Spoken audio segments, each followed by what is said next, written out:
Welcome back, everybody. It is the Razzball Fantasy Baseball Podcast. I am Beaton, joined by the one, the only, the Fantasy Master Lothario himself, Gray Albright. How you doing on this fine pre-opening day Monday, Gray? Good.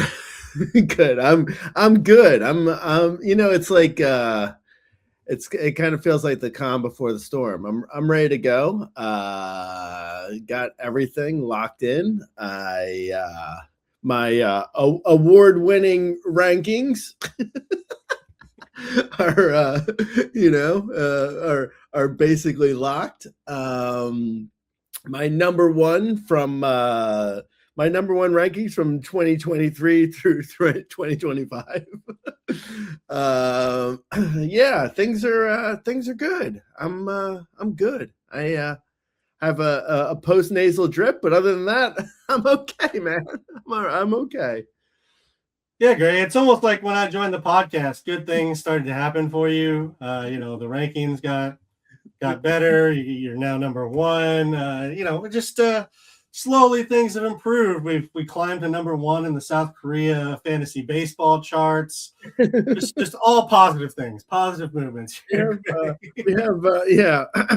For people who are listening in South Korea, thank you. I don't know how to say thank you in Korean, but thank you. You're probably better off that I don't try and pronounce something in Korean. 감사합니다. See, look at us. We're both basically Korean, not just you. basically the same thing, Gray. We've got a lot to get to. Let's just get into it, Gray. We're almost here at opening day. We had the first round of FAAB and waiver wires happen. I'm sure that happened in a lot of places. How do you go about mixing up FAAB and waiver wire here at the first one before the season starts and early in the season? Do you mix up your rosters whenever you see something? Are you riding with, the team that you drafted? And then I guess we can talk about how you're setting your lineup. Is it the same thing where you're, I drafted them, that's who I'm starting? Or are you looking at matchups already and playing that game right off the bat? I was actually, I just on my desk, I have a pin that my dog Ted gave me. It says "Good boy." So it's like, I feel like I wonder if Ted gave that to me as like he was mocking me. You know what? Good boy though is it's a good transition into what I'm gonna say with your players that you just drafted. They're all good boys, Brent. They're at this point. I have no qualms with anyone. Other than injuries, I'm not looking to drop or trade away anyone. I firmly believe in the guys you just drafted for some people, literally like hours ago. There's no reason to get rid of them other than like maybe you auto drafted someone by accident. Like other than that, or injuries, obviously. But other than that, like I don't see, like I'm kind of conservative when it comes to early FAAB. Like I personally didn't even drop anyone or pick anyone up in any of my waiver wire leagues this first week. I sat out most of them. We'll talk about some of the guys who were actually picked up as we go along in the podcast. Some of the injuries that opened up doors for some people. So there were a few pickups, but no one I really is like I just drafted these teams. Why am I dropping them? I feel like as of right now, they're all good boys. Yeah. I mean, I feel like it's usually, I have an IL spot because somebody got moved into IL or somebody got hurt, so I'm dropping them. Sometimes there is some news, though, that comes out that makes you change your mind about a player. Or you want to get a share of a late round guy that's sitting out in free agency. But for the most part, I'm with you. For the in general, I drafted them. I liked them enough to draft them. If I wanted somebody else in the draft room, I probably would have taken them. So that goes for I tell people on Razzball that unless you really got hit hard with injuries, or again you auto drafted something and you need to make changes, I don't really even believe in early season trading, because it's what do you need? Everyone's at zero. I don't know. Did you draft that terrible? Why didn't you draft better if you need to trade? I don't understand trading before the season either. You drafted these guys. Why don't you give them a shot? For instance, this is not, I don't believe this has anything to do with our podcast outline today, but say you drafted, I don't know, Christopher Sanchez, and you also drafted Jacob deGrom, and you drafted Jesus Luzardo, and you're well, I think I have too much pitching. It's yeah, you probably do. Why did you draft all those guys? I don't get why. Okay, yeah, you do have too much pitching, but why did you draft too much pitching? I don't know if there's an answer for that other than oops. But yeah, so I mean, other than an oops, I messed up my draft, I don't see the point of really trading early on either. Outside of obviously if you get hit by injuries or something, then you do what you got to do. But yeah, and that's in the same sort of realm of what I'm saying with FAAB too. Maybe there's a guy you drafted in the last round of your draft, and you're I don't really love this middle reliever or this hitter flyer. I'm going to drop him and pick up this other guy on FAAB. Okay, yeah, I mean, that's fine. I mean, I can see doing that if you're the last guy on your team and you see someone better on waivers that you're yeah, I want to switch them out. But if you're switching out, I don't know, say your corner man or something, it's why did you draft that corner man? I don't know. But anyway, yeah.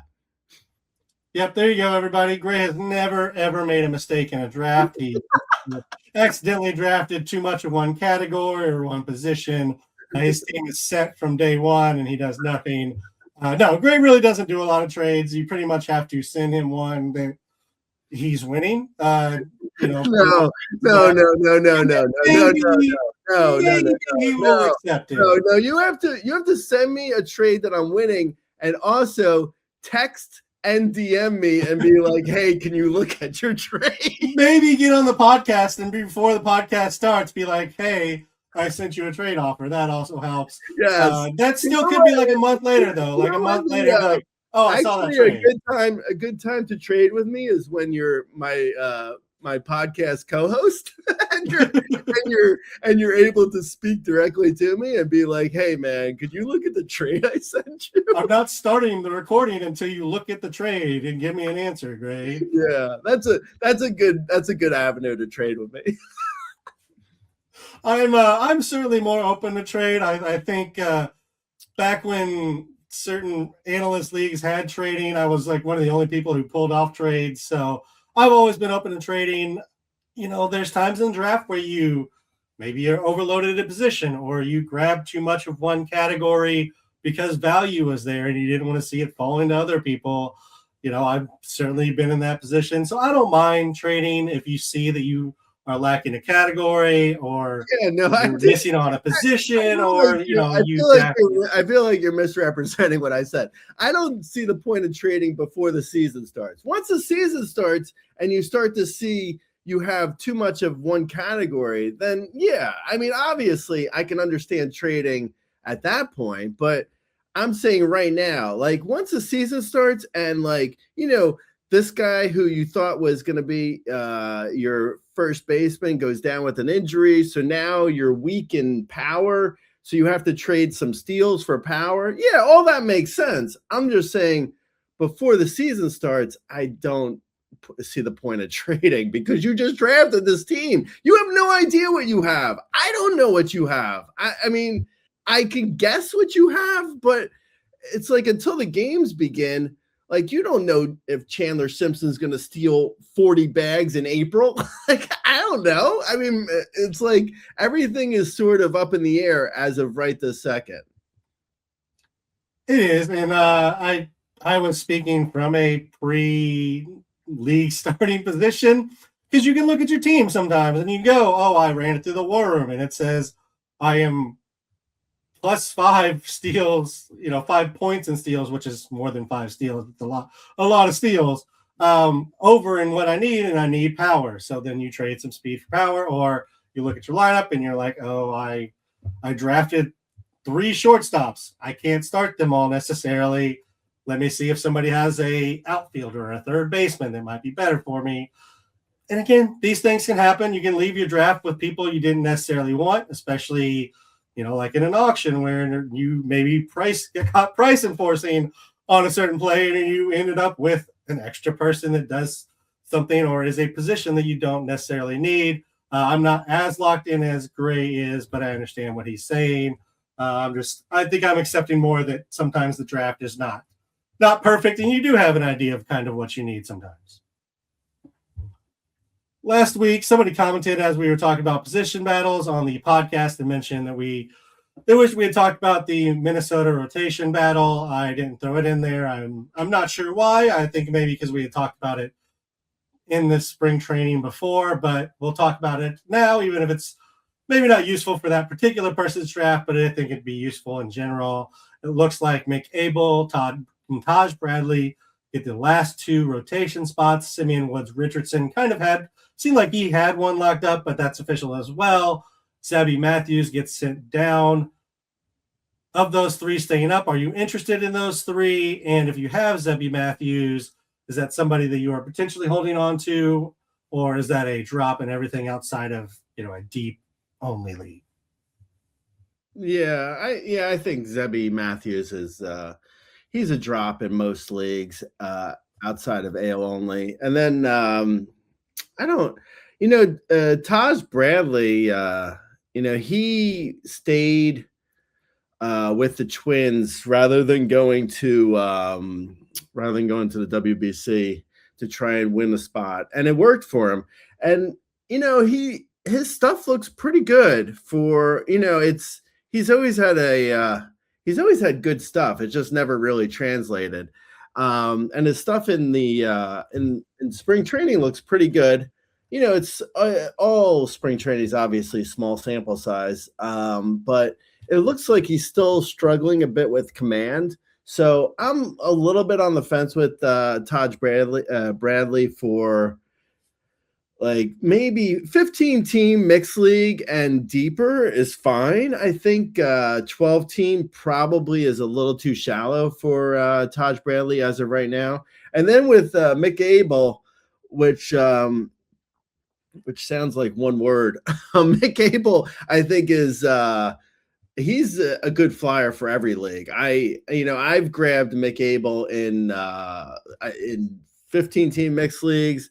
I would grab him in a 12-team mixed league. Obviously at the end of the draft where you're taking flyers, I don't have, I wouldn't say I would project him for, 175 innings of, one hit ball, but there's definitely some upside here with Mick Abel. He was also, a top prospect who was traded with, they wanted him for Duran. So they obviously, the Twins, that is, they obviously have some, pretty high hopes for him. So I think they want him to succeed, which is, a definite plus. I feel like with Mick Abel, there's a chance here for a breakout. I mean, his spring looked really good. So I'm in on both Abel and Bradley. I'm a little bit higher on Abel than I am on Bradley, but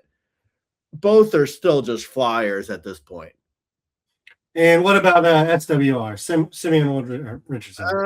Yeah, I mean, obviously, I think he's probably at this point, I think he's worth getting in on because the in deeper leagues, obviously, because like, you know, he could be something, but I don't see right now the hype for him, or at least I don't feel the point of getting in on SWR in like 12-team mixed leagues. 15-team mixed league for sure. I don't necessarily love SWR as, at least for right now, as much as I like Abel, and even I'd probably put Bradley above SWR for right now, because like there's just the Ks are super low for SWR. At least what he's shown in the majors and in spring training this year, like low Ks, you know, iffy on command. Command's been a little bit better in spring, but still kind of iffy in his major league career. So yeah, I'm not as jazzed up about SWR. Yeah, he's somebody I like as a late round guy in 15-team leagues, but in a 12-team league, he's really got no place other than the streamer. He is very good at home, so you can just slot him in for home starts, and that's fine. Taj Bradley does look good this spring. The strikeouts are up, which is nice to see after they were down last season. It was kind of an anomaly, and you're wondering where the strikeouts went. And the velocity is up, which is also a good thing for somebody who's had injuries in his past. And I'm with you. I think Mick Abel's looked good in same kind of as Taj Bradley. Like the strikeouts have really shown up here in spring as a 35% strikeout rate. That's not something I necessarily expect from him, but just to see that he has the strikeout upside in the individual outing is nice to see. Whereas, like you said, with Wood Richardson, SWR, it doesn't seem like he really has that upside, or at least he hasn't shown it at a major league level. Another piece of big news this recently has been Kyle Stoward's injury. He has a grade 1 hamstring strain. It's going to cost him at least 3 to 4 weeks. Seems like Griffin Conine and Liam Hicks should see some more playing time.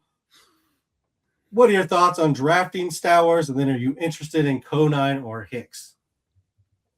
Stowers, I think I lowered to about 200 ish overall in my rankings. I think he's probably draftable if you have an IL slot and you can wait on him, but I'm pretty concerned because like he had a hamstring injury that sort of lingered for a couple months, I believe, and it's like it doesn't, every time he keeps re-injuring it, which is really concerning. So I'd still take the flyer on him for the IL slot leagues. I think someone else would probably, if I were still drafting, I think someone else would probably take the flyer on him before I would, if it was a league where there's no IL slots, like a NFBC or something. So, I mean, he's fine still, I guess, but I'm concerned. It's like a hamstring injury that keeps reoccurring, and he had problems staying healthy last year. It's a little bit worrisome. Which sucks because I did like him a lot. And as guys. Yeah, I like Stowers too. I have a share too. It is unfortunate to see him go down. I think Liam Hicks is interesting in regards to catcher. If he's playing part-time catcher and then DHing the other days, that becomes very interesting. And he's available in just about every league. I think I actually picked him up in a 2-catcher league. So he's out there and available, and a pretty decent bat. At least not one that's going to hurt you, and one that's getting playing time. Moving over, let's talk about the Braves rotation. Spencer Strider out at least a month with the oblique injury. Didier Fuentes is the one that everybody was excited about, but it sounds like Jorge Suarez is actually going to be the 5th starter for the beginning of the season. they're saying Fuentes is going to be a long reliever, and then they're going to send him down to AAA to work as a starter. At least that is the current plan. Could also see them bringing in a free agent or making a trade. But as the roster currently sits, are you interested in Jose Suarez or Didier Fuentes? Jose Suarez is looks like his fastball has been down a little bit in camp, at sitting at like 92. He's usually at 93. He's probably NL only, I would say. Even in NL only, it's kind of iffy. But in NL only, just about everyone is rosterable who's in the NL. So yeah, I guess Jose Suarez is fine there. Not really much strikeouts. Iffy command, kind of iffy starter for NL only. Didier Fuentes looks actually really interesting. So I feel like in every league that uses middle relievers, he feels like a guy who, you could probably find a spot in your on your team for him. I think at worst, he gets his stuff doesn't play as well in April, and he gets sent down to become a starter or whatever, to get stretched out, and you could just drop him, if it's, because he's basically a flyer at this point. So I like the flyer, though, for middle reliever. Like, even in like a 12-team mixed league, like an RCL, you get Didier Fuentes with good strikeouts, solid, possibly, solid strikeouts, and possibly maybe he piggybacks with Suarez. So maybe he gets like the fourth and fifth inning of a start where the Braves are up, and maybe you get a couple vulture wins. So yeah, I like Fuentes a lot. And then if he's really good as a middle reliever and he gets sent down for a couple weeks, at that point you can decide if you want to hold on to him. And if he was really good, maybe you do want to hold on to him. Maybe it's worth it, even in a shallower mixed league. So yeah, I like Fuentes a ton. And one thing on Strider, I said to not draft Strider. So I would just want to pat myself on the back. I'm not patting myself on the back on an injury, but I mean, I will say an oblique.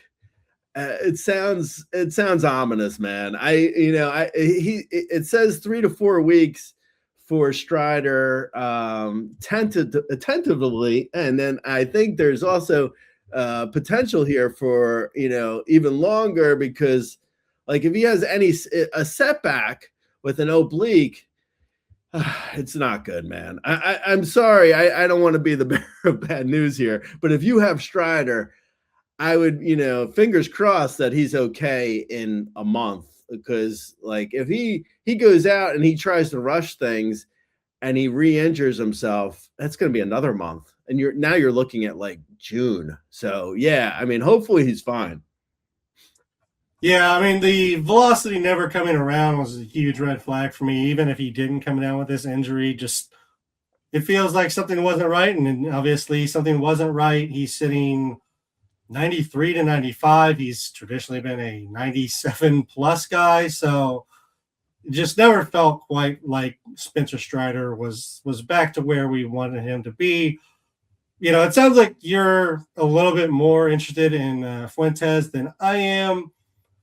I just kind of am looking at the numbers. The stuff is nasty. I've seen him throw at least once in the spring here. He's, a 97 mile an hour fastball, hard slider. He does fine in that. I don't know if that tradition is going to transition to being a starter long term with just 2 pitches, but they do look nice. He's been great this spring training, but he's gotten kind of hit around in the minors at different times. I would caution using him as a middle reliever in a shallower league to start the season. I would take my shot on more consistent middle relievers if that was kind of my play, especially this first 3 days where you probably only have a few starters that are going. But yeah, I do like him, and I think he's worth rostering and monitoring. but I'm not necessarily throwing him in my roster to begin the season. Over in Tampa Bay, Taylor Walls is out with an oblique injury. Carson Williams appears to be set to start at shortstop for Tampa Bay. What are your thoughts here? Last year, Carson Williams had 23 home runs, 22 stolen bases at AAA. He hit 213, 318, and 447. In spring training, he has had 32 plate appearances, a home run, a stolen base, and he's hitting 300. Is this somebody that you're interested in anything other than only leagues and deep leagues, or are you potentially looking at Carson Williams as a mixed or a middle infield option? Yeah, he was one of the guys who some people picked up in like the FAAB leagues I'm in this past Sunday. Carson Williams was one of the guys.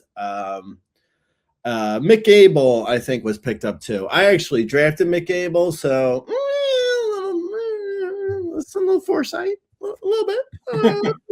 I think Carson Williams could be interesting if he could figure out his strikeouts. Like in the spring, a 21.9% strikeout rate in 14 games. Small sample size, but strikeout rates normalize, stabilize fairly quickly. So, if he's figured out his strikeouts, Carson Williams could be a breakout. I mean, it wouldn't shock me if he can somehow hit 250 because he has good power and good speed.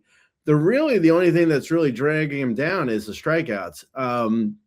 He looks like he could be a 180 hitter though. Like if the strikeouts come back in during the season, like he does not look like he can hit 200 in the major leagues as of right now, if you ignore spring training. But if spring training is any indication, I don't know. It's hard to say because with spring training, in general, it's kind of like throw out, it doesn't really all the stats you can throw them out because outside of velocity and, maybe with hitters, it's so hard because they're facing guys. It's like, who did Carson Williams face in order to have a under 22% strikeout rate? I don't know. Did he face guys who were throwing 100%? I have no idea.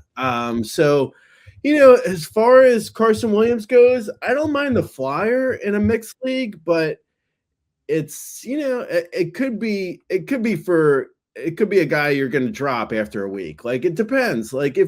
If he's figured out his strikeouts, then it could be a huge pickup for you. Yeah, it could be. You're right. He does have power, speed. There's definitely some potential there. The swinging strike rate is pretty much in line with kind of what he did in the minors.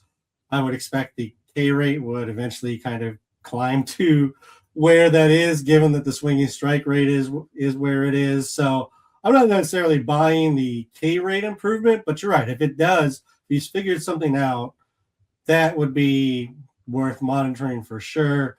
And for what it's worth, he has a 94.3 average exit velocity. He's hitting his hard hit is 66.7. So 2 out of every 3 balls he's putting in play, he's hitting hard, which is great to see. So maybe even just if he can give you a few weeks here at the early part of the year where he's just hot coming off the spring training, that could be useful. But long term, I'm not necessarily overly excited about Carson Williams. And to your point, to begin the season or show, if you have a shortstop and a middle infielder you like, I'm not necessarily dropping anybody to pick him up. Gavin Lux heading to the IL with a right shoulder impingement. Ben Williamson is taking over. Last year in Seattle, he had 85 games in the majors. He had a home run, 5 stolen bases, he had 253. He had 52 games in AAAs where he had 5 home runs, 10 stolen bases, he hit 314. He has 48 plate appearances in spring training where he has hit 333 with 2 home runs and 2 stolen bases. Any interest in Ben Williamson getting the starting job here? I mean, probably not. AO only, Ben Williamson, AO only, maybe a 15-team mixed league guy. If you're really desperate at MI or utility, I'm interested because he hit 2 homers in the spring. Now, I don't know the exact circumstances of those 2 homers, but I mean, he's never had any power. So if he's somehow unlocked power, then he could be interesting potentially. But I think the Rays, I feel like this is probably a temporary situation. Gavin Lux is, someone who the Rays went out to get. So I feel like they want Gavin Lux. I mean, they traded for him. I think they want Gavin Lux to be their guy. So I don't think Ben Williamson is probably a long-term solution for the Rays. So he's probably not going to be long-term for fantasy leagues. Yeah, I'm with you.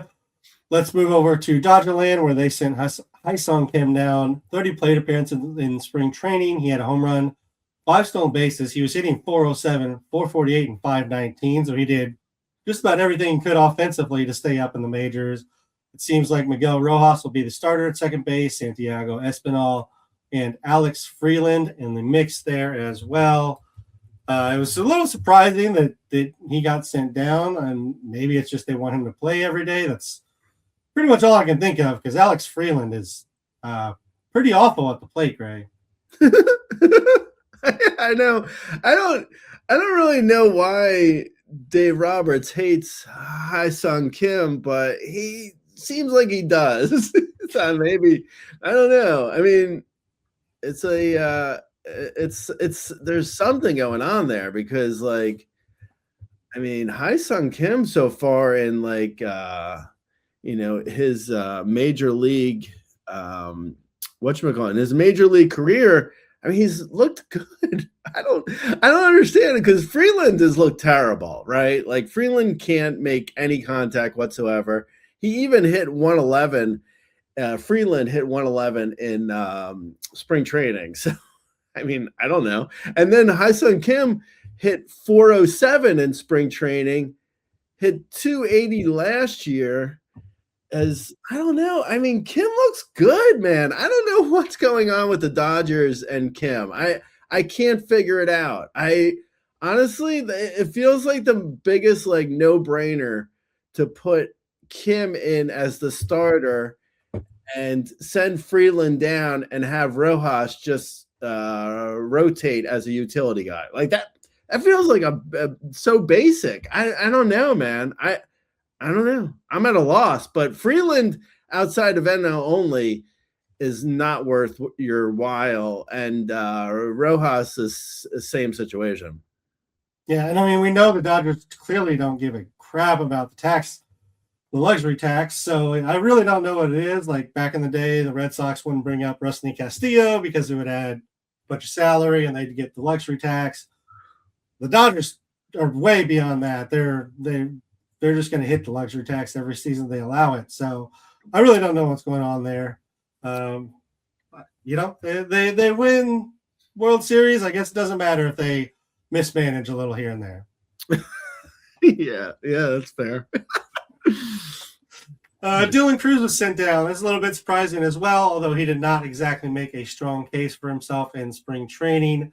Hitting 103, 206, 103. Those are the right numbers, in case you were listening.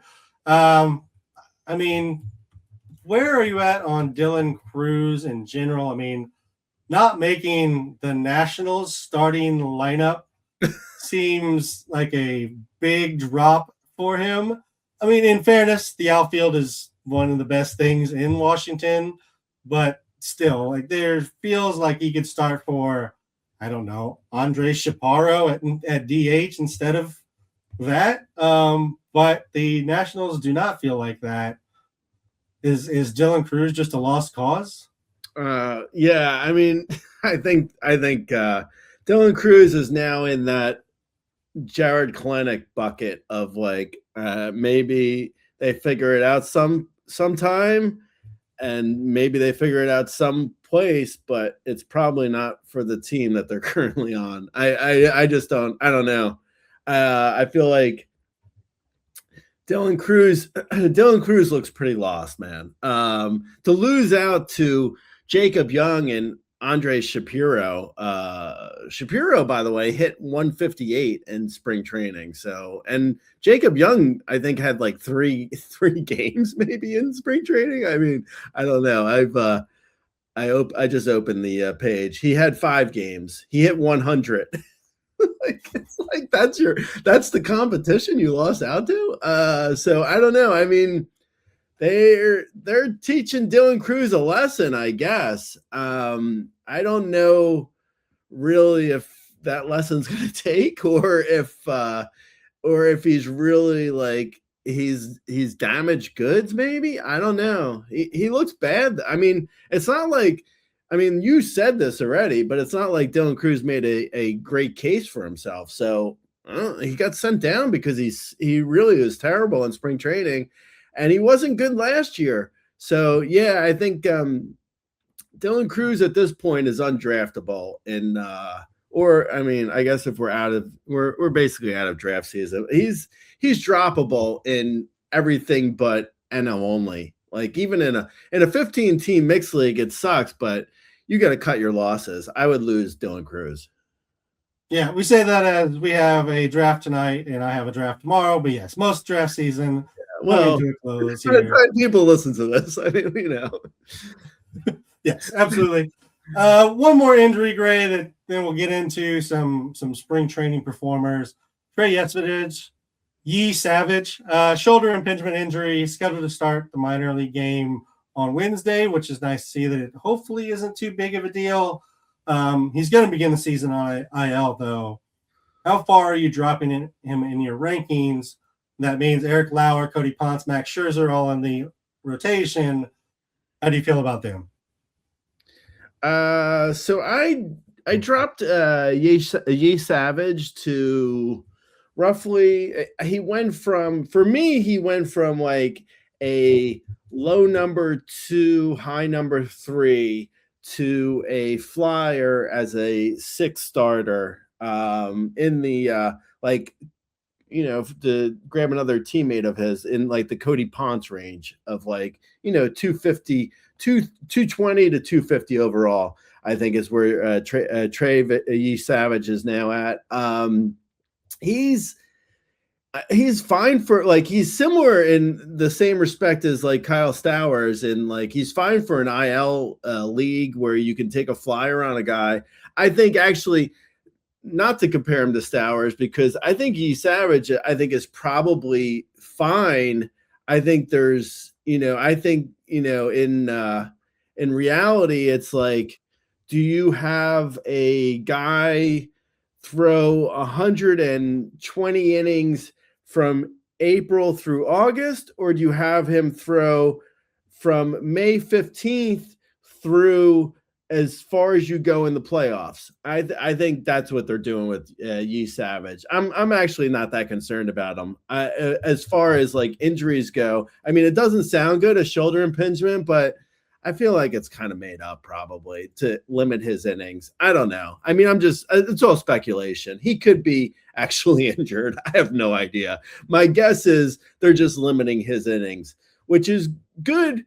But for fantasy, you have to have an IL slot to, you know, hold on to him, probably in most leagues, at least. You know, maybe, I guess in a 15-team mixed league, NFBC, where you don't have an IL slot, I guess he's fine to stash on your bench.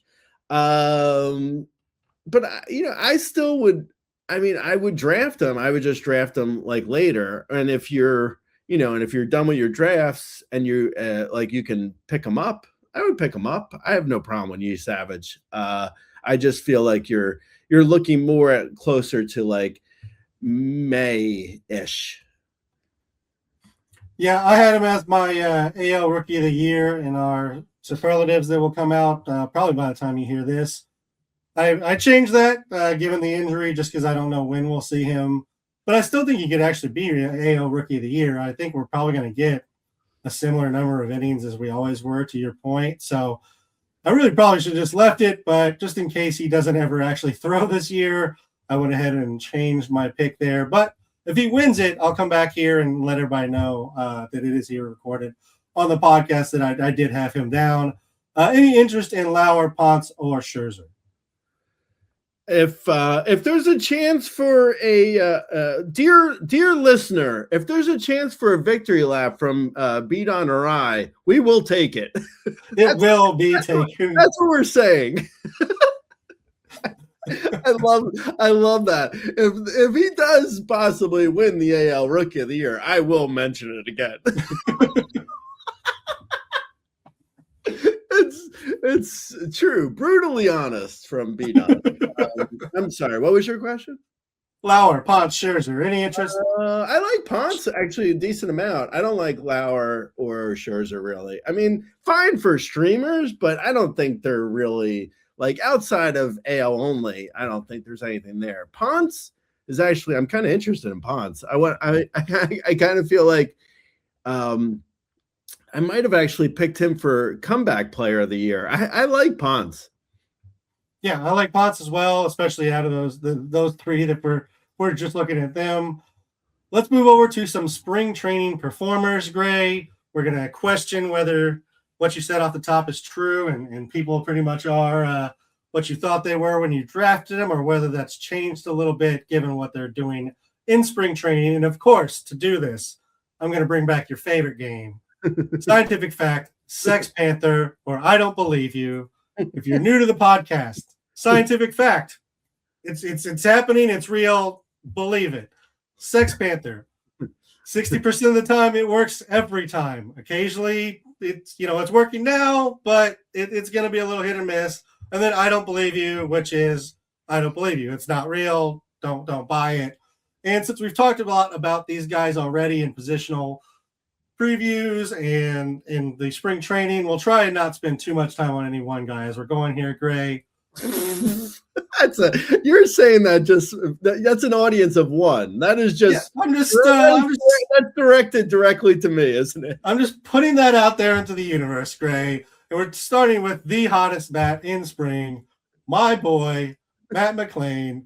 17 games, 56 plate appearances. He has 7 home runs, 2 stolen bases. He's hitting .529. He has a 10.7% strikeout rate, an 8.9% walk rate. He has a 92.6 average exit velocity, a 55.6% hard hit rate, along with a .526 BABIP. What are your thoughts here on Matt McLain, who has looked like the guy I thought he would be last year? Is this the sign that I was just a year early, or is this him just bumping that ADP up again for another year? I'm gonna. This is gonna be, I think, music to your ears. But I'm gonna say Matt McLain is scientific fact. He's go. He's finally healthy. I like Matt McLain. I think the narrative is there. It's crisp and clear to me. I think he was still injured last year, and now he's healthy, and now he looks good again. I have no problem with Matt McLain. I think spring training, you can throw out spring training, but his numbers are undeniable for like a guy who is finally healthy. He looks good. I'm in. All right. Would you rather have Matt McLain or Ceddanne Rafaela? I'm gonna go Rafaela, but it's close. Okay. I mean, I can kind of see both ways on that one. Matt McLain or Ozzie Albies? I kind of like Albies too, but close. I mean, in that ballpark, I would say probably Matt McLain's like a little bit after both of those guys, but close. Okay. Him or Bryson Stott? I'm kind of cool on Bryson Stott because of the I don't love the fact that it looks like he's going to be platooning. I'm going to go Matt McLain. All right. So we have a general idea where you have him at second base. I think the only one that I might put him over that I asked you is Ozzie Albies. Just it's hard for me to buy in that he's just going to all of a sudden figure things out after being just absolutely horrendous for the last 2 seasons. I know he had a couple good months last season that made his season look mid instead of absolutely terrible. but nothing this spring shows me that he's figured anything out. The Ks are way worse than they ever have been. He's not walking. The average is terrible. He's not hitting the ball hard. Like, I don't see what is going to trigger Ozzie Albies to all of a sudden become what we thought he was or what he used to be. Jake Bauers, 13 games in spring training, has 6 home runs, 3 stolen bases. He's hitting .471, .581, 1147. He has 6 home runs in 13 games in spring training. He had 7 home runs last season, 86 games.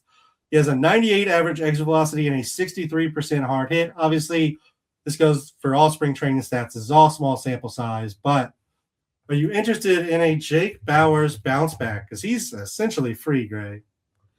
No, I don't believe you, Jake Bauers. Okay. I would maybe move him to Sex Panther in a very deep league and 15 team only. But yeah, I'm with you. I don't believe it either. Wyatt Langford, I don't know that it's really changing his draft stock anything at this point, and that's why you don't see some of the top names up here either. But 14 games, he has 5 home runs. He's hitting .444, .524, .944. He has a 98.5 average exit velocity, a 74% hard hit. But he's also just been a monster in spring training every year. He hit .424 last year, .365 in his 2024 season spring training. Are you buying a full Wyatt Langford breakout, which, I mean, that essentially takes him into the first or early second round if he breaks out even anymore? You stole a bit of what I was going to say. Every year he's so good in spring training, and I think it shows us what Wyatt Langford would do if he were on the Diamondbacks or in Cincinnati maybe, or in a better park. I just don't think I'm not a Wyatt Langford guy. I mean, I'm out on Wyatt Langford. I don't believe this spring training, just like we shouldn't have believed the last 2 spring trainings from him. He looks great in spring, but once you throw him into that terrible park in Texas, he becomes exactly who he's been. So yeah, I'm not sold on Wyatt Langford. I mean, I'm not going to say I don't believe you, because I think he's still, he is who he is. I just don't buy this spring training from him. Yeah, I'm not necessarily saying it because of the spring training, but I kind of feel like this is the year Wyatt Langford breaks out. I have him as my most valuable fantasy hitter in our superlatives. So I'm going to say this is scientific fact. He's breaking out. And it really has more to do with the manager change, in that he is one of the fastest players out there. And for him to only steal 20 bases a year seemed ridiculous. So it's not so much even about his spring as I feel like the manager change and a more aggressive base path version of Wyatt Langford just brings his value up to where it should have been. Chase DeLauder has played 13 games. He has 40 plate appearances. He has a home run. He's hitting .429, .500, .657. He has a 61% hard hit rate, a 93.6 average exit velocity, and he has the starting job. Are you now interested in Chase DeLauder that he has, since he's officially been given a starting role in the opening day roster?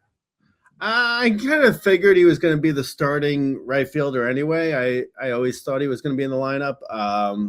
Or maybe at one point I thought he was going to be DH, but then they got Rhys Hoskins. But anyway, DeLauder, I like DeLauder. I'll say Sex Panther because I think he's probably just hot right now, but a hot spring can roll into a hot April, and for a guy like Chase DeLauder, all you really need is in a 12-team mixed league, you just need a hot bat at utility, and then you roll that guy into another guy who becomes hot in the middle of April or the end of April. Or if DeLauder stays hot, you hold him all year or whatever. But yeah, I like DeLauder. I would say Sex Panther for now.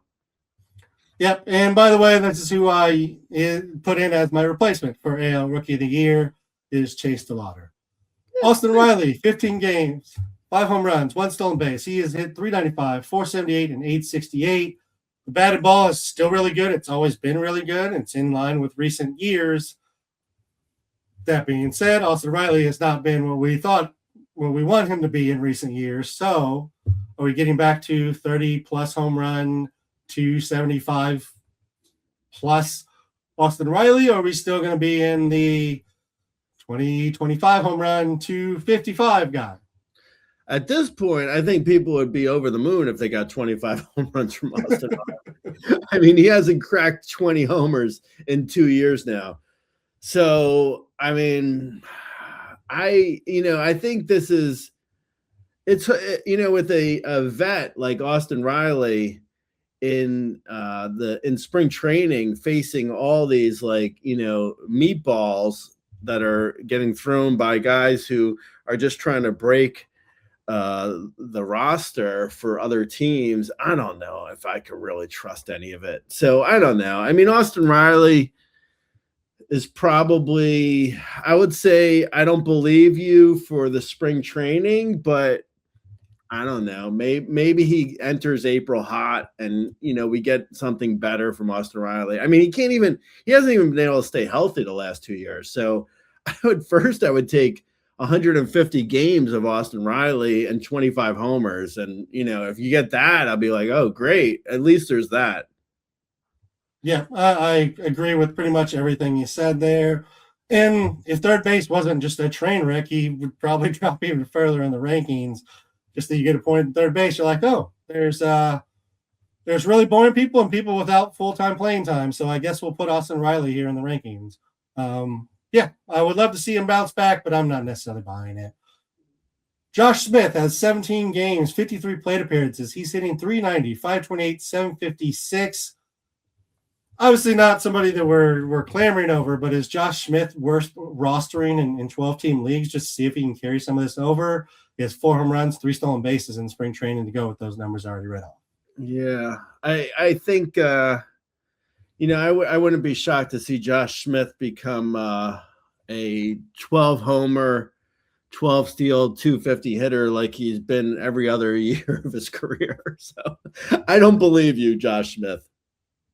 Yeah, I'm going to go with maybe scientific fact just because, if he can just get hot and give himself a month and a half where he hits more home runs than he should, that's going to skew the numbers. So I'm going to say just because he's hot right now, I'll give him a scientific fact, and then maybe he hits, 5 home runs in the first month and a half, and that's more than he ever has before. So that could be nice, but I really don't. I'm not looking at him to break out or anything excessive.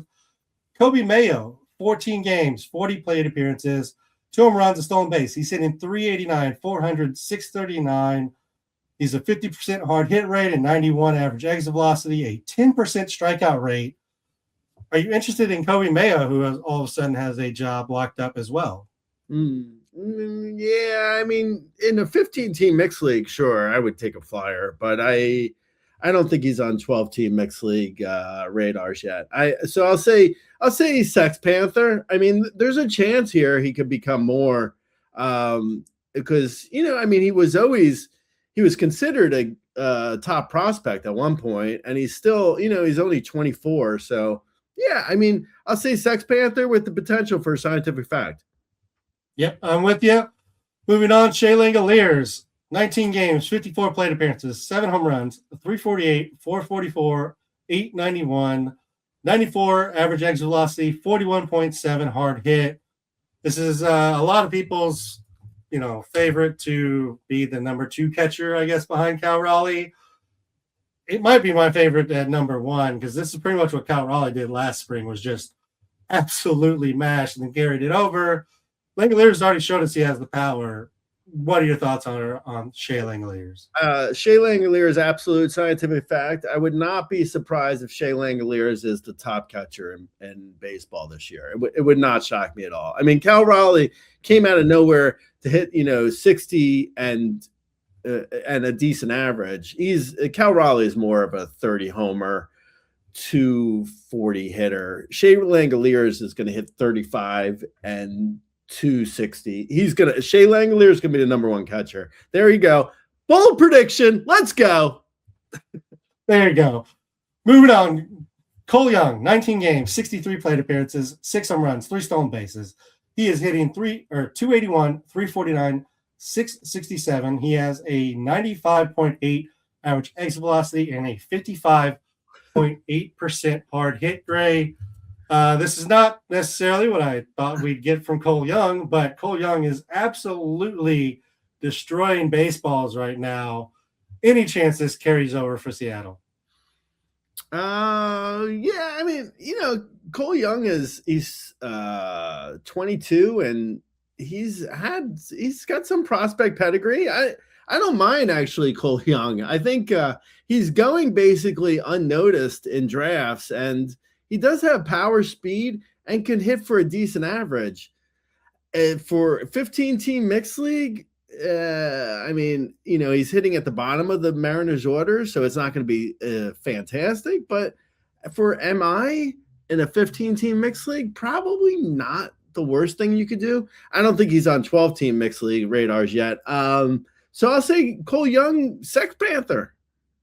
Yep, I'm with you. I think it's Sex Panther, and I think there's a non-zero chance he can move up in the order. Maybe not to like the top 5, but I think he'd sit at 6 pretty easily, with the bottom of that order being very flexible if he just continues to mash. Dalton Varsho in 19 games in spring training, 54 plate appearances, 5 home runs. He's hitting 380, 426, 820. He has a 7.4% strikeout rate and a 54.3% hard hit.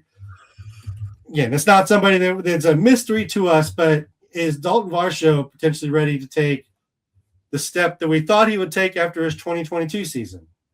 Yeah, I like Dalton Varsho. I wrote a sleeper post for him. I love him. I think I'm surprised that people were so sort of meh on him after his previous season, because he hit 20 homers in less than a half a year last year. Like, he's unlocked something with his power. I think it's real. I think it's scientific fact, baby. Give me the Dalton Varsho shares. Absolutely. I love Dalton Varsho. Shares. Yeah, man. I don't know. I don't really understand his draft cost. I mean, I guess maybe you're just looking at the numbers. You're like, oh, he only hit 20 home runs last year, but it was in 71 games. Maybe that's it. I don't know. I love Dalton Varsho, though. A great late source of home runs. Let's talk about some WBC performers. Their spring training numbers aren't exactly great because they were away, but Junior Caminero hit 350, 409, 850 with 3 home runs. You were already high on him. I mean, are all concerns just absolutely out the window at this point? Yeah, no, totally. I think someone on our site actually wrote him as a bust for this year, and I was like, oh, people. I mean, people just say stuff. It's like, for the most part, I do it too. It's like you say something today, and by next week, you've totally forgotten what you've said, and you're like, did I say that? I don't know. But I'm saying Junior Caminero is he's a superstar, bro. Yeah, I think we said it in the positional. The average could definitely come down. The power is absolutely real. I think I have him down from where ADP has him because of the average, but he's absolutely every bit of the power. And based on spring training, the average may not drop at all either. Jaron Duran has hit 333, 412, 1,000. He had 3 home runs and 2 stolen bases during the WBC. This is somebody who I've been grabbing all draft season because I do not understand his draft value at all. Great. Am I wrong, or is the general public just drafting Jaron Duran too late? Yeah, I mean, I think maybe it might be a little bit of a hangover from last year because people got burned on him when they drafted him too high. But now he feels a little bit too low, and also at worst, he's easy value. So yeah, I'm with you, man. I would draft Jaron Duran. I think his probably. Jaron Duran is probably a top 40 hitter, and he's going at, or not just a hitter, top 40 player, and he's probably going at 70? So he's easy value in drafts. Yeah, I just see him sitting there, and it's mind-boggling to me every single time. He's going after his teammate Roman Anthony right now. Gray, if I asked you to give me just the pie in the sky Roman Anthony projection, everything clicks for him. what does that look like? Yeah, man.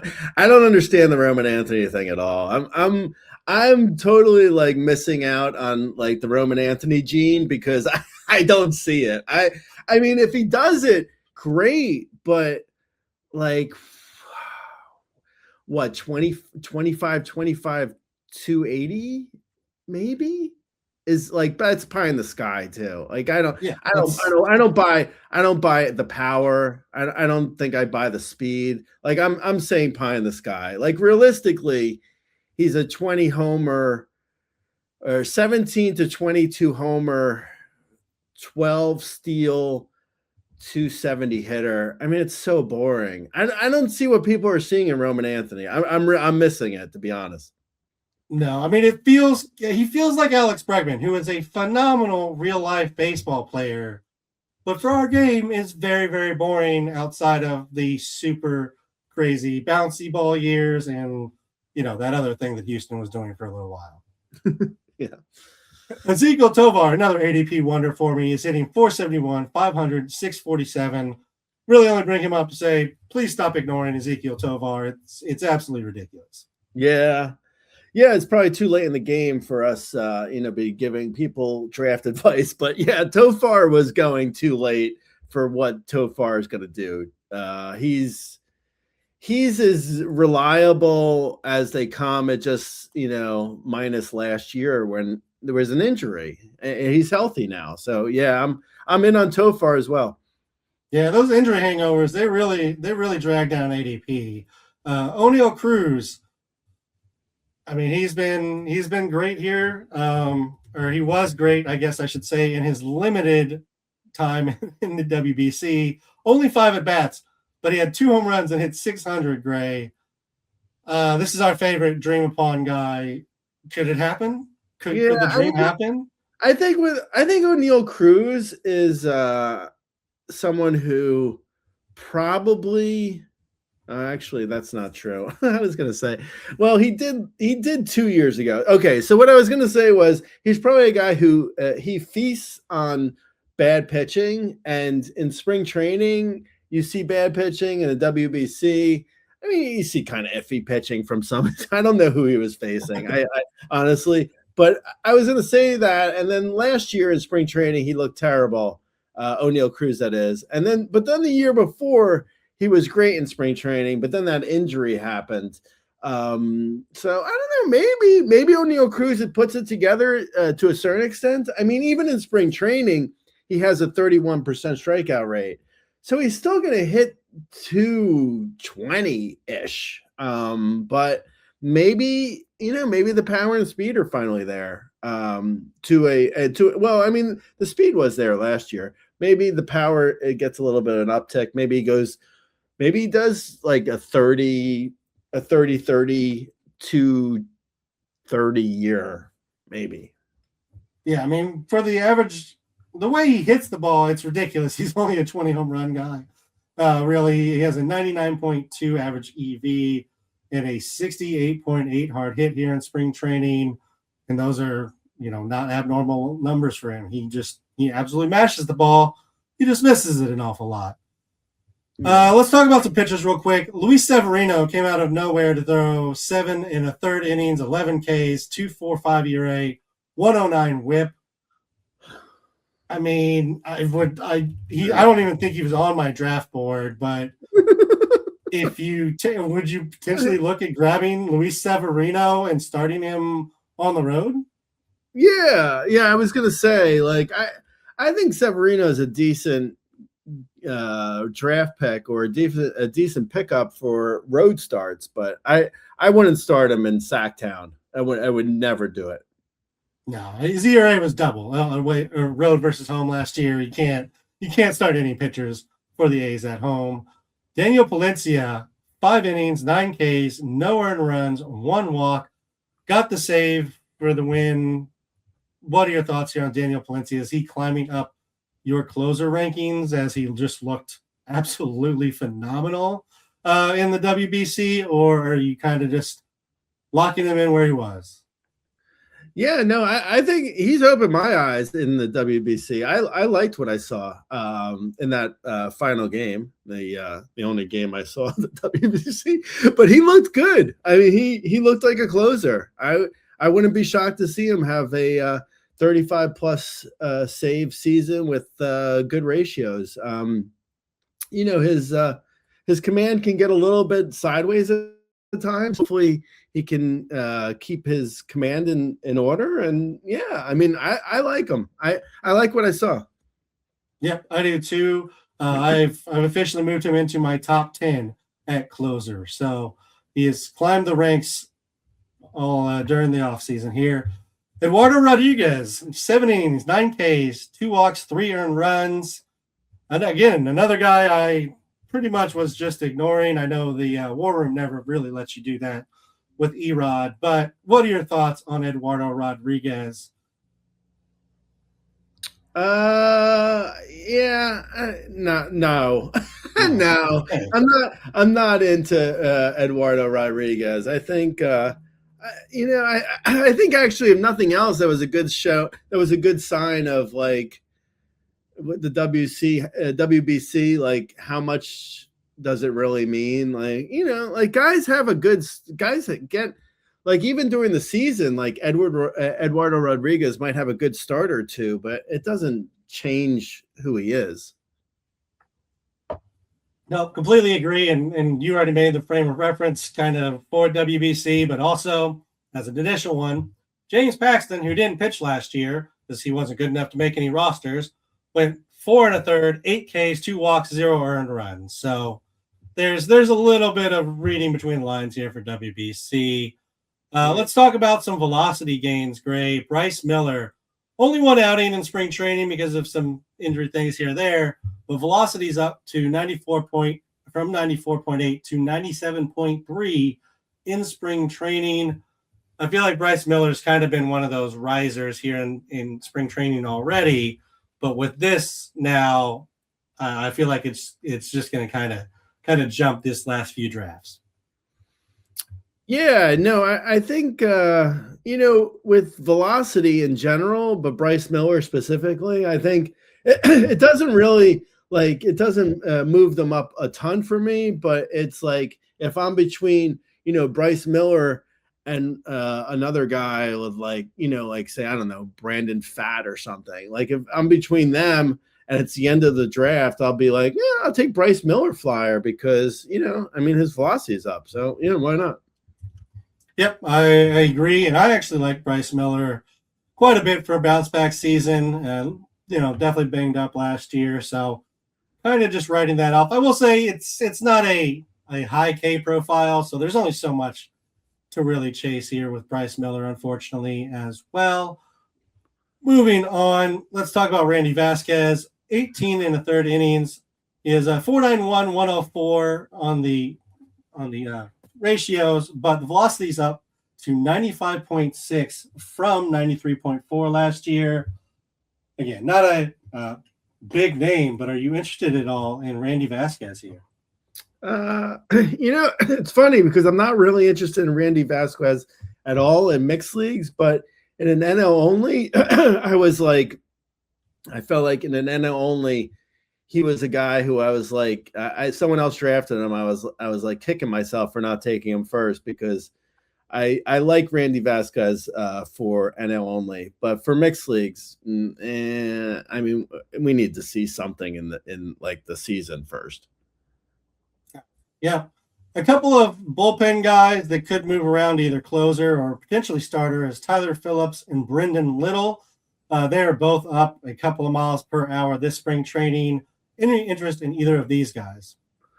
Yeah, I think Tyler Phillips actually looks really good. Brandon Little as well. I mean, velocity, it's small sample sizes, but velocity with the relievers could, that could matter. I don't think it's going to matter as far as like saves go for Brandon Little because I think as of right now, Hoffman is fine with the Jays. But Tyler Phillips, you never know with like Miami. I mean, there's not I mean, Fairbanks goes down because of injury, as he will, he hasn't yet, but he will at some point because he always does. And someone's got to step in. So, it might be Foucher, it might be Phillips.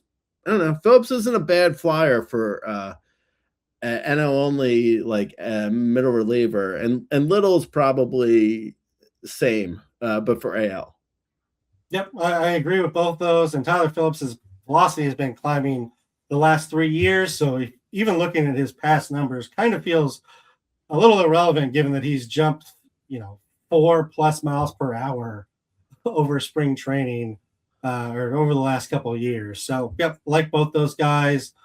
There's a few guys that got sent down, formed in spring training. These are more just names to kind of file away. Rylan Thomas, 2 home runs, 1 stolen base, 486.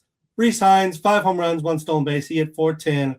And Leo DeVries, 3 home runs, 4 stolen bases. He hit 426. Some other guys, this is really not anything. Like those guys are at least monitoring type of names. These guys I just want to mention because they deserve some mention. Braden Ward stole the most stolen bases than ever in spring training with 19. Jared Oliva stole 14. Drew Anderson returned from the KBO. He has 13 inning pitch, 0.69 ERA, 108 WHIP, 33% strikeout rate, and 9.8% walk rate. Rylan Thomas, Reese Hines, Leo DeVries, those are the 3 main ones in this list, Gray. Are you interested in monitoring or potentially stashing any of those in deep leagues? I mean, if the league's deep enough, I guess. Yeah, sure. I mean, if the league's deep enough. I actually kind of like Drew Anderson. At some point, what's his face is going to go down. Verlander. Verlander is going to go down at some point, I'm assuming, or someone will go down. I think Drew Anderson, I think he's more than just a middle reliever. I'm kind of surprised. I was kind of surprised when they went out and got Verlander because I feel like Drew Anderson is, I think he's a starter now. He was good in the KBO. So I don't know. We'll see. Yeah, definitely worth monitoring. Like I said, it was good in KBO and return, and it wouldn't be the first guy we've seen come back from overseas and be better than what they were as a prospect here. There's a few guys we talked about preseason, but just kind of wanted to officially say where they're going. Connor Griffin sent down, no surprise there. Marcelo Mayer is going to start at second base while Christian Campbell sent down. I think the surprise is maybe just that Christian Campbell sent down given some availability for spots in Boston. A little bit surprising potentially there. Jason Dominguez sent down. Seems really odd, but I think we kind of saw that. And then Carson Bench makes opening day roster. Like I said, I think we've talked about all these within the last couple of weeks, but anything you want to say about these guys, Greg? Carson Bench for me is kind of surprising how little he's getting in the preseason. Doesn't seem like anyone's really talking about him at all.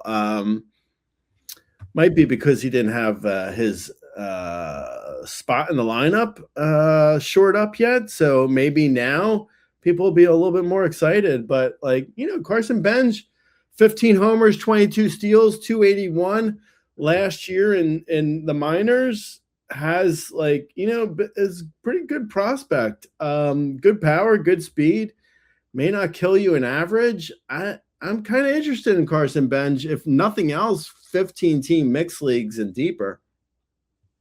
Yeah, I agree, and I think we kind of said that on the last podcast, the one before that. I can't. They all kind of come together at this point in the preseason a little bit. We're at like an hour 10, hour 15, Gray. There's some other people I kind of had mentioned here that we would talk about. I'm just going to pick a couple of the buzzy names and the ones that people have been asking about and talk to you about them. On the pitching side, Mick Abel has a 35% K rate, a sub 5% walk rate. Velocity seems to have jumped. And then Matthew Liberatore has had a great spring training, 15 innings, sub 2 ERA, sub 1, it's actually 0.8 WHIP with a 34% strikeout rate and a sub 4% walk rate. What do you think about Mick Abel and Matthew Liberatore, who were some of the pickups that I saw made off of the free agency in Wire this past week? So Abel, I discussed in the opening when we talked about the Twins rotation. I like Abel a lot. Libator is actually, so his velocity is up, as you mentioned. I think, or maybe you didn't mention it, but his velocity is up a little bit at least. I think Libator is also like basically free off of waivers in drafts, whatever your circumstances are at this point. I like Libator more now than I did last week. And, I mean, someone's got to throw 150 innings for the Cardinals. And maybe Libator is like, maybe he's able to keep his ratios under control with his newfound velocity and he adds some strikeouts. I'm interested. I like Mick Abel better than Libator, but I'm interested in Libator. Yep, I agree. And then the last couple names I'm going to throw at you are some spring training strugglers, Gray. James Wood is hitting all of 136 with a single home run and a 34% strikeout rate. Nick Kurtz, another young guy that we all liked. He has 3 home runs, but is hitting all of 192. And then a top 3 pitcher, Garrett Crochet. Velocity is down a little bit from 96.4 to 95.6, and he has a 7.36 ERA in 14 2/3 innings, and the K rate is down to 12.7. Any concern on these 3, studs that are being drafted very highly? So this is what I'll say about that in general. Last year, George Springer hit 108 and had one of the worst spring trainings of everyone. Went on to have a huge bounce back year. Garrett Crochet last year had 8 walks in 15 2/3 innings and looked like he was a mess. He went on to have the best starter year. Jose Berrios was great last year, and I think we know how that turned out. So I'm not worried about any of these guys. Is James Wood and Nick Kurtz a little bit concerning because they're young and have strikeout propensities? Yes. I mean, it's a little bit concerning, but I mean, you gotta do a trust fall at some point and be like, you know what? They're going to figure it out. They're talented enough. And this is just spring training. So, the slate gets wiped clean in 2 days as of right now. So I'm not thrilled that James Wood can't hit the ball and Nick Kurtz is striking out a lot, and I'm a little bit concerned, but also I wouldn't draft Garrett Crochet, but I'm really not concerned about Crochet. With that said, I mean, you'd prefer to see them do well, I guess. Yeah, certainly would rather see them do well than struggle, especially with the things that you're worried about in their profile. I moved down Kurtz 1 spot. It's not that big a deal. It really has more to do with people who are healthy. There's a lot of all the hamate bone guys who are going to make opening day rosters. And then I will say James Wood, I did drop a few spots. Just the second half and the continued struggles in the spring training have me worried. He is uber talented. I still have him at 31 in the overall, so I'm certainly not giving up on him by any means, but it is dropping him from where I had him before. So I did want to mention that normally spring training doesn't do anything, but James Wood's continued struggles after the second half, they're concerning enough to me that I don't necessarily want to waste a second round pick on somebody that's potentially going to give me what he did in the second half, which was absolutely terrible. All right, Gray, any last comments before we get out of here? No. Okay, then if you have specific questions as we get to opening day, you can find us on X. I am at Razzbeaton. Gray is at Razzball. You can find us on youtube.com/Razzball Fantasy or on the Razzball.com site in the comments section. Good luck to you in your leagues. May you set the perfect lineups in this first 4-day period. And we'll see you next week. Talk to you later, Gray. All right, Lates.